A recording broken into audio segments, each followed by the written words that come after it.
Je sais ce que je veux, je suis forte, je suis grande, je ne suis plus la petite fille qui chantait Musique Sauver Vie. Je chante encore Musique Sauver Vie, mais je le chante parce que c'est le morceau qui a commencé ma carrière, parce que c'est un morceau qui ne mourra jamais, mais pas parce que je suis fragile. Qu'est-ce que pour toi être une femme libérée aujourd'hui? Pour moi, être une femme libérée, c'est être une femme qui est consciente de ses pouvoirs, de sa capacité, c'est être capable de choisir de choisir la manière de vivre sa féminité.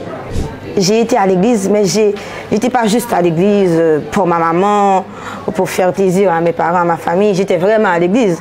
J'étais à l'église, genre j'ai pas eu de copain jusqu'à mes 18 ans parce que je croyais que j'allais pas pouvoir aller au ciel. Non mais je suis sérieuse. Donc j'étais vraiment à l'église. Et sauf qu'un jour, je sais pas, c'est comme si un bon matin, il y a quelque chose qui résonne en toi. Et je me suis dit, ça colle pas. C'est comme deux doigts de parallèle. Ça peut pas, elles peuvent pas se rencontrer. Tu peux pas être noire et haïtienne, faire partie de ce peuple, le premier peuple noir qui a fait tout ça. Vous connaissez votre histoire. Et après, pour moi, ça colle pas. Je peux pas être chrétienne. Haïti, c'est un feu. C'est un feu qu'on aime. C'est un feu qui nous tue. Ça nous brûle et ça nous forge. Ça nous apprend à être forts. Ça nous apprend nos faiblesses. Ça nous apprend tout. Ça nous donne tout. Ça nous permet d'avoir la force.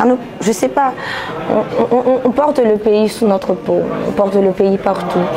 On porte le pays dans nos œuvres. Et en tant qu'artiste, il ne nous reste pas grand-chose. Quand tu vis dans un pays où il n'y a pas de salle de spectacle, où tu ne peux pas vivre de ton art parce que les activités culturelles, elles cessent de plus en plus. Quand tu vis dans un pays tel quel, tu n'as pas d'autre choix que continuer à créer. On est rempli de vie. C'est bizarre, mais on est haïtien, on est rempli de vie et on veut vivre. Et l'heure, c'est l'une des dernières choses qu'il nous reste dans ce pays qui meurt. Et on se doit à nous-mêmes et on le doit aussi à l'art, on le doit à ceux qui nous supportent. Je me dois d'être forte, je dois aux gens qui me supportent d'être forte. Je me dois de continuer à créer et je leur dois aussi de continuer à créer quelque chose parce que je suis encore en vie, je veux vivre et il y a aussi des gens qui veulent, que l'on veuille ou non, tout le pays n'est pas en terre étrangère. Il y a des Haïtiens qui vivent en Haïti et le plus dur dans tout ça, c'est qu'il y a des Haïtiens qui ont la possibilité de partir et qui vivent encore en Haïti, qui voyagent mais qui ont choisi en toute conscience de vivre dans le pays. Ça veut dire nous voulons vivre, ça veut dire nous envie goumer, nous envie sourire, nous pas envie mourir dans un pays qui a crié, qui a joué football, qui a couru, qui a pris le carnaval et la trier.